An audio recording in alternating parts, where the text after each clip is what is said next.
send her home until something breaks. So this is my 1958 Massey Ferguson TO35. Don't worry, I already did the math, 66 years old. And today, we're gonna start this thing. Well, hopefully. First step, fluids, low. Absolutely bone dry.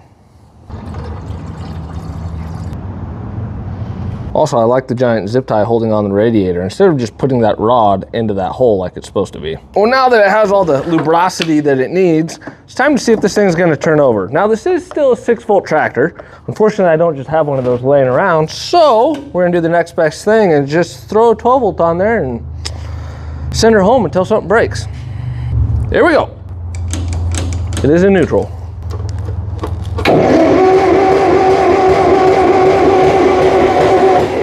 Looks like it's spinning. Let's see if it has a clutch in it or not. Put it in gear. Clutch works. That's good. Well, it passes all my major tests, so now let's put some fuel to it and check for spark and see if it'll go. What years of working on these tractors has taught me is that this thing is not gonna work. So we're just gonna go ahead and pull this off when we add some fuel to it, make sure that it actually flows something out of it before we just start going down a rabbit hole. Holy shit, it actually works. Shut it off, don't shut it off. With this thing expertly cleaned with brake cleaner, we're gonna go ahead and reinstall it. Haha, success. Carburetor's not even leaking. All right, well, let's see what happens with just a little bit of fuel in it.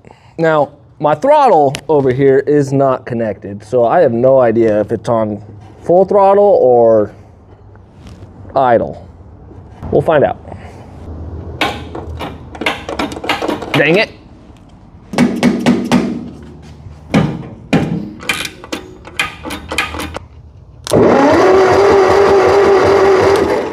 Yeah, so it looks like that starting solenoid's giving us fritz, but I can bypass it and it goes just fine. So it's not the starter. So we've got some choke on, fuel's on.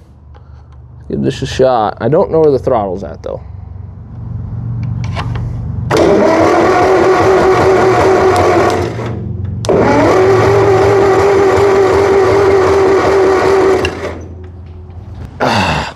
Remember when I said the carb wasn't leaking? So it was obviously getting fuel to the carb, so let's check spark. It probably doesn't have spark if we were getting that much fuel over there.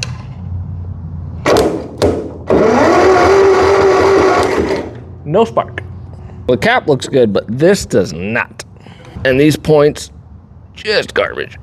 Just to double check, we can turn it over while we're looking at this, and if you see a little blue spark there, then it is actually sparking. Well, that's not good. So what's going on here is this rod right here is supposed to be spinning around in a circle as we're cranking it over, and that's what opens and closes your points, but this one is not. So probably what's going on is either this rod is broken, or the end of it, the little gears on it are stripped, or even worse, worst case scenario, is the actual gear that it drives off of in the crankshaft is busted. So, yeah. Oh no.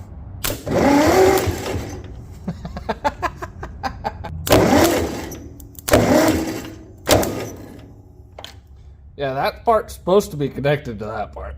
Well, my couple years of doing this, I've had blown head gaskets, I've had stuck valves, I've had seized engines, all of them I've been able to get to start. With a complete failure of one of the connecting rods, this one ain't gonna do it.